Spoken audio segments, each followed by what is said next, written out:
We're talking recruiting with Taylor Midkiff from the LTG, talking Big 12 recruiting, and we just surveyed the Kansas situation, dropping from the top 10 to number 90, but the Jayhawks still looking to bring in some decent talent with 7 3-stars at this point among the 8 commits and a 4-star as well. But if we look down the rankings, Taylor, doesn't take long to get to Texas. They're at number 2 right now in 247's rankings, at least.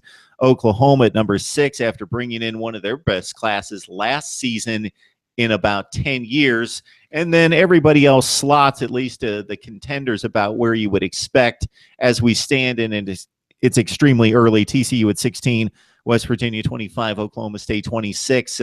What else is happening out there in the Big 12? It's been a whirlwind these last couple of days.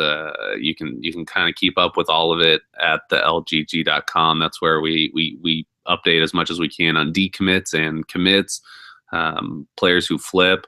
Within the past couple of days, a couple things that are of note.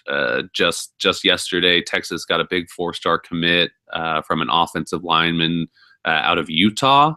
I'm gonna butcher his name, but it's Junior Angulau, I believe, and he is a really talented 4-star kid. One of the best offensive linemen in the country. Tom Herman did a great job recruiting him.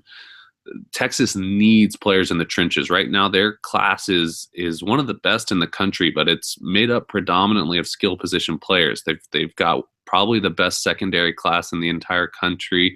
They have one of the best wide receiving cores that you can recruit in the entire country. They've got great running back in Keontae Ingram out of Carthage, Texas. But they're really lacking right now on offensive linemen and defensive linemen. So this is a really big commit for Texas. The one caveat in this situation being is that he is very likely to take his Mormon mission, the 2-year mission. So he wouldn't be able to actually enroll with Texas until 2020. It's not 100% set in stone yet that he will take that mission, but it is something that he is very highly considering. So that will be a really interesting thing to watch. It's a huge commitment to get, but if he can't enroll for 2 years, it kind of leaves Texas in the same position where they still need a lot of bodies on the offensive and defensive line. Angulau, number 11 at the tackle position nationally and in the top 150, according to 247. We'll go with Angulau until he actually hits the field and we hear the proper pronunciation on his name.